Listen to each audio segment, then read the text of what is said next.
PlayStation 5 Pro is here, but it is too expensive, especially in Europe, where it is sold for almost 800 euros, while the PS5 Standard Slim goes for 519 euros. In the US market, the PS5 Pro is more affordable than the EU market at $699, while the PS5 Slim goes for $500. Why does Sony ask for 300 euros or $200 more for the PS5 Pro? What did they change to ask for such a high amount? The improved GPU is the main asset of the PS5 Pro, which, thanks to the increased number of compute units and the faster memory that supports it, can improve rendering performance by up to 45%. Moreover, the new generation RDNA 3 GPU offers better ray tracing support, and there is also the AI-driven PlayStation Spectral Super Resolution (PSSR), which allows the PS5 Pro to deliver increased performance and higher graphics quality without sacrificing FPS performance. For me, the second most crucial aspect of the PS5 Pro, besides the better GPU, is PSSR, which allows developers to fully exploit the hardware's upscale capabilities and offer better graphics without a heavy impact on the frames per second. You must use the appropriate software to exploit the PS5 Pro's new capabilities fully. This means that all existing and upcoming game titles must consider the new hardware capabilities and exploit the increased horsepower. Otherwise, all these improvements will be in vain. This means extra work for developers. I'm not sure they will be happy about that. And lastly, the SSD's storage space is doubled now, a welcome feature because 1 TB of storage in the PS5 Slim can quickly fill up if you install several games. The last notable improvement is the support of Wi-Fi 7, meaning quicker downloads as long as you have a compatible access point. Continuing with the console specs, it makes an impression that although the PS5 Pro is taller than the PS5 Slim and the difference in width and depth aren't that high, it still weighs about 100 grams less. Despite the stronger GPU, its cooling system is not beefier than the PS5 Slim. I should note here that I will compare the PS5 Pro and the plain PS5 model, not the Slim one, because I found buying the PS5 Slim model unnecessary.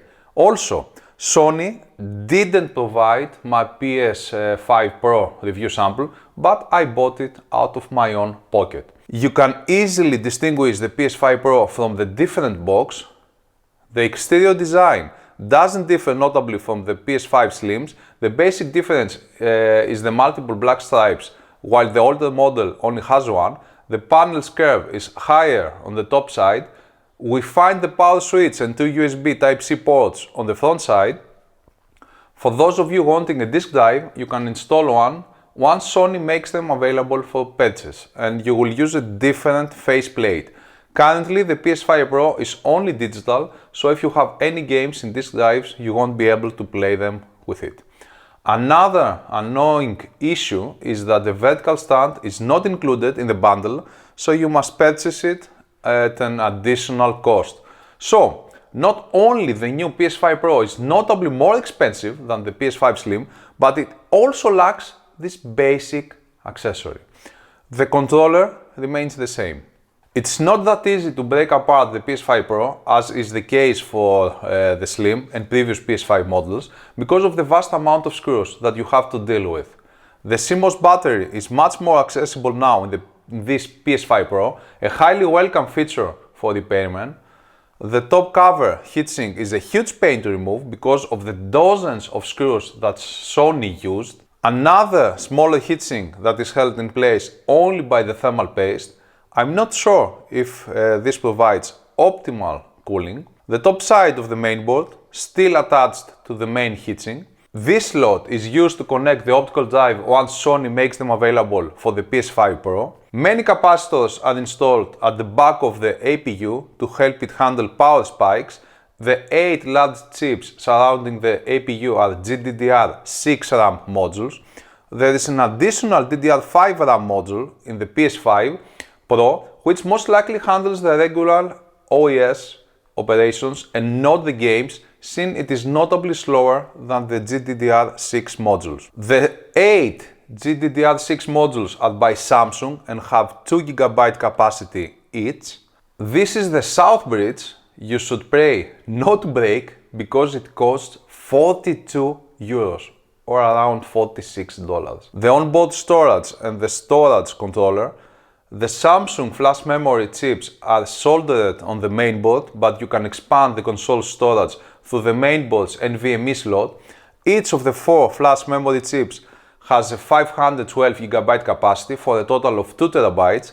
Next to the storage controller is a DDR4 memory chip, which is cache memory. There are VRMs everywhere on the mainboard to convert the 12V rail that the PSU supplies to various voltage levels required by the mainboard's circuits. The primary PWM controller is by Infineon. This digital dual-rail 8-phase controller is typically found in high-end desktop applications as well as in servers and workstations. The bottom heatsink covers the APU. I removed it, of course, to give you a better look at the latter. Notice the amount of liquid metal applied on the heatsink. This side of the mainboard hosts the APU. Again, notice the liquid metal on top of it. Sony decided to use liquid metal to ensure better contact of the APU with the heatsink, which means lower operating temperatures and lower noise output with a proper heatsink and fan speed profile. The major upgrade in the PS5 Pro is in the APU. It might keep the Zen 2 CPU for compatibility purposes, but it has an RDNA 3 GPU instead of the aged RDNA 2 in the previous PS5 version, which used AMD's first generation RT accelerators. In RDNA 3, each compute unit includes a ray tracing accelerator, so since this PS5 Pro's APU has 60 CU units, it also has 60 RT accelerators. With 60 CUs, the PS5 Pro's GPU has the same CUs as the RX 7800 XT, but it isn't as powerful as this GPU given the much lower number of T-flops that Sony states for the PS5 Pro's GPU. It is closer to the 7700 XT. The PS5 Pro and previous PS5 versions use a special PSU that delivers a 12V rail and high amperage.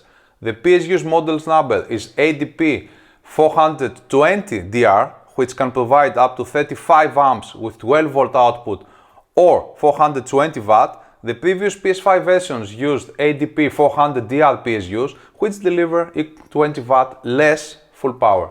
Foxconn makes the cooling fan, which has the model number PBT-GF30. It takes 12V input and can draw up to 1.8 amps, so it is pretty strong. We used the highest graphics quality settings in each game. We didn't find any noticeable differences in performance.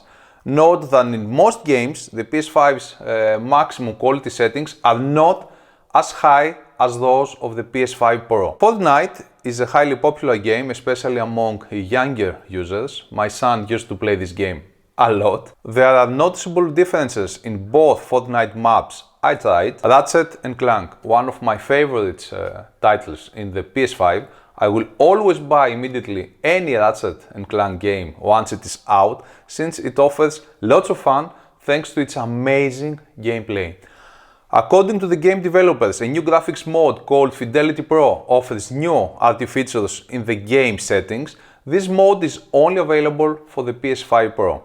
There are no noticeable differences in this scene. The lighting and shadows are a bit more detailed in the PS5 Pro. The lighting in the PS5 Pro is notably better in this scene than in the PS5. Resident Evil 4. On the plain PS5, the game allows you to swap between the resolution and frame rate modes with optional ray tracing and hair strands. In the PS5 Pro, you can unlock the frame rate and enable resolution mode, ray tracing and hair strands.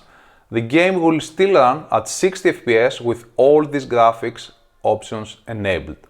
There are some differences in the shadows and lighting, but I cannot say that they impress me. Stellar Blade gets 2 additional performance settings in the PS5 Pro, Pro and Pro Max. The Pro mode locks the refresh rate at 60 FPS with high image quality thanks to PSSR, and Pro Max is at 4K with a refresh rate of around 50 FPS, so a display capable of variable refresh rate is ideal for this mode. Nothing notable in this scene. The tower is more detailed in the PS5 Pro. The finals. This game has the most notable differences between the PS5 and the PS5 Pro. The mirroring effects look more realistic in the new console. Power consumption is notably higher in Stellar Blade and the finals, while the difference is small in Fortnite and Ratchet and Clank. It is minimal in Resident Evil 4. As I expected, the power consumption differences are also low in idle and rest modes. The PS5 Pro is less noisy only at idle. In all games I tested, its noise output was higher than that of the PS5, which uses a larger fan. Nonetheless, noise output is notably below 30 dB, and given that the console is 2 to 3 meters away from you, it won't be annoying in most usage scenarios. Frequency plots, PS5 gaming. Peak frequency 1 kHz, second peak frequency 400 Hz. PS5 Pro gaming. Peak frequency 630 Hz, second peak frequency 400 Hz, third peak frequency 20 kHz. I have recorded the signals, but please keep in mind that I've enabled automatic gain control to do so to make it easier for you to reproduce them.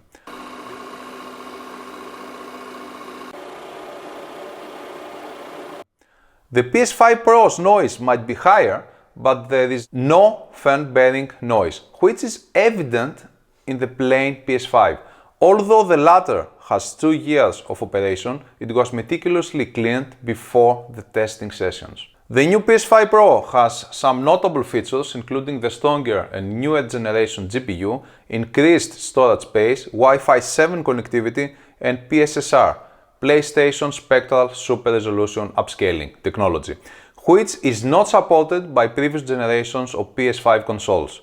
Once developers start to exploit it, PSSR can make a difference in gaming. But there's always a but. Its price is much higher than the PS5 Slim, so I don't believe many consumers will prefer it. Moreover, developers must put extra effort into creating enhanced versions of their games to exploit the PS5 Pro's capabilities fully. Among the games I tried, I cannot say that the difference in graphics quality is noticeable, especially if you are 2 to 3 meters from the TV or monitor. That said, thanks to PSSR and the beefier GPU, the PS5 Pro can offer higher frames, claiming up to 120 FPS even at 4K, which in my mind will mean considerable sacrifices in the graphics quality. I will be satisfied with 60 Hz steady at 4K, given that the graphics quality isn't affected noticeably.